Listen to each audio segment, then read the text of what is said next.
Então, já estamos de volta com o nosso segundo momento de hoje. Vamos dar continuidade ao nosso estudo da lição de número 4, não é mesmo? Sobre o relevo e a hidrografia do planeta, certo? Então, para isto, você vai pegar o seu livro e vai abri-lo na página 373. Vamos lá? Peguem o seu livro e abram na página 373, ok? Então, vamos lá, pessoal. Abram o livro na página 373. Então, agora que você já está com o seu livro aberto, faça a leitura sempre comigo, ok? Não deixe o professor lendo sozinho na aula. Olha, gente, sempre nas nossas aulas remotas, ok? O professor está na videoaula, certo? Esperando você ligar para qualquer dúvida, mas também é necessário que você assista a videoaula mais de uma vez, certo? E também faça a leitura sozinha, certo? Ou sozinho do texto, ok? Então, vamos lá. A importância dos rios. Os rios são muito importantes para o equilíbrio do meio ambiente e, consequentemente, para a vida dos seres humanos. Além de ser o habitat de vários animais e plantas, os rios são fundamentais para a manutenção da vegetação ao seu redor. Então, os rios, como nós já sabemos, não é? E até vimos na aula de ciências ontem, que são eles que trazem a água, não é? Para as estações de tratamento, são muito importantes para que tudo funcione da maneira correta, ou seja, para que tenha equilíbrio, certo? Do meio ambiente, ou seja, de onde tudo está, certo? Onde nós moramos, onde os animais vivem, certo? Para a vida de todo o ser vivo, inclusive dos seres humanos. Então, o rio que ajuda a manter tudo bem certinho. Ah, professor, mas nós não temos rio na nossa cidade. Mas na nossa região centro-sul, certo, passa um rio chamado Salgado. Ou seja, estamos na bacia do Rio Salgado, certo? Próximo de tudo isso, então todos os riachos correm para lá, certo? Então, o rio sempre vai ter uma importância na região, certo? E o rio também é habitat, certo? Ou seja, ele tem condições próprias, certo? E físicas que para determinadas espécies viverem nele, certo? Então, tem plantas que só vivem dentro dos rios, certo? Que são as plantas aquáticas, e também os peixes que são de água doce, e também outros animais, certo? Que vivem ora dentro d'água e outra hora fora d'água. Então, os rios são importantes para manter este equilíbrio, inclusive da vegetação que tem ao redor dele, das plantas. Continuando. Os rios são utilizados para várias atividades necessárias à vida em sociedade. Fornecem água para abastecer as cidades e irrigar plantações. Podem ser utilizadas para a navegação ou para produzir energia elétrica nas usinas hidrelétricas. Então, os rios, certo? Eles têm vamos dizer assim, várias maneiras de serem aproveitados pela sociedade, pelo homem, certo? E ele é muito importante para a nossa vida em sociedade. Como até disse, não é, no início dessa aula, que vimos na aula de ciência, muitos rios levam a água para as estações de tratamento, para o consumo humano, ou então abastecem, certo, os reservatórios. De lá, a água vai abastecer a cidade e também serve para a irrigação de algumas plantações. E além disso, certo, tem rios que podem ser navegáveis, ok? Ou seja, barcos podem passar por ele, inclusive barcos bem grandes, tudo isso vai depender do tamanho do rio, certo?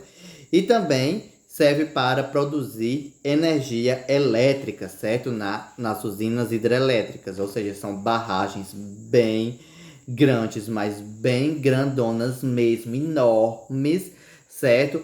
E dentro das barragens tem umas turbinas, então quando a água passa, faz a turbina girar bem rápido, e quando a turbina gira bem rápido, a energia elétrica, essa que a gente acende a luz, que está usando para assistir essa aula através da energia que alimenta o roteador, certo? É gerado por usinas hidrelétricas, pelas águas que passam com muita força e giram as turbinas, certo? Então, o rio tem várias utilidades, por isso que devemos sempre cuidar dos rios. Continuando, os rios também oferecem áreas de lazer para a população das áreas urbanas e do campo. Então, também é possível no rio ter diversão, certo? Quando o rio é limpo, quando o rio é seguro, certo? Que não tem a correnteza forte, é conhecido. Dá para se passear de barco no rio, certo? Dá para se tomar banho no rio, crianças, adultos, jovens, idosos, certo? Então, o rio serve para todos, tanto na cidade grande como na cidade grande, onde o rio é limpo, nas cidades pequenas e também no campo, certo? É possível que ter diversão no rio e lazer, certo? No rio, mas sempre com muito cuidado, usando boias e protetor solar, certo? Continuando. É fundamental preservar os rios e as áreas ao seu redor, evitando a contaminação das águas e do solo com lixo, agrotóxicos, esgoto e substâncias prejudiciais aos animais, e à vegetação e aos seres humanos. Então, é fundamental, ou seja, é preciso, certo, que nós cuidemos dos rios, a sociedade cuide dos rios, que os humanos cuidem dos rios, certo? E as áreas também ao redor dos rios, porque se a gente acaba com a área ao redor do rio, o rio também vai sofrer, certo? Então, devemos evitar contaminar as águas, certo? Também devemos evitar contaminar o solo com lixo, agrotóxicos ou alguns venenos, com esgoto, certo? E substâncias químicas, porque quando chove vai tudo para dentro do rio. E também se retira a vegetação que tem próximo ao rio ou ao riacho, quando chover, a areia vai toda para dentro do rio. Assim vai fazer que ele perca a correnteza e sua força. E assim vai ficar raso e vai dificultar a passagem do rio. Então até mesmo fazer a água se espalhar e não correr, trazendo risco de alagação para algumas propriedades, certo? Então devemos sempre ter cuidados, ok? Então vamos agora para a página 374, certo? E também lembrando que nós devemos ter cuidado aos rios, porque eles também servem aos seres humanos. Então, agora já estamos na página 374. Temos aqui lagos e lagoas. Agora vamos entender a diferença entre lagos e lagoas. Lago é uma grande quantidade de água que ocupa uma parte baixa de um terreno. Então, o que é um lago, certo? Lago é uma grande quantidade de água, certo? E ele pode ser artificial ou natural, ok? E ele vai estar sempre em um terreno muito baixo. Você sabe, por exemplo, que tem terrenos altos, não é? Por exemplo, se você olhar para a nossa cidade, quanto mais você vai chegando próximo à serra, mais você vai subindo, não é? Para a gente ir para a escola, a gente tem que subir ladeiras, então sempre quando vai indo para o alto, a gente vai estar sempre subindo. Então, a parte baixa é o contrário aqui na nossa cidade. Então, quanto mais próxima à estação, a linha do trem, mais baixo vai ficando. Então, o lago geralmente ocupam esses espaços, os terrenos mais baixos, certo? E o lago é, certo, uma grande quantidade de água. E a lagoa? A lagoa, certo, é um lago, só que de tamanho pequeno, ok? Então, aqui nós temos uma foto da Lagoa Rodrigo de Freitas, que é no Rio de Janeiro, certo? Então, o lago é uma grande quantidade de água num terreno baixo, e a lagoa é um lago, só que pequeno, menor.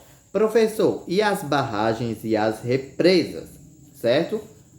Nós temos barragem, não é? Açude ou represa, que nós temos aqui, até temos no nosso município, não é? Que é a barragem do Genipapeiro, ou como alguns chamam, o açude do Genipapeiro, certo?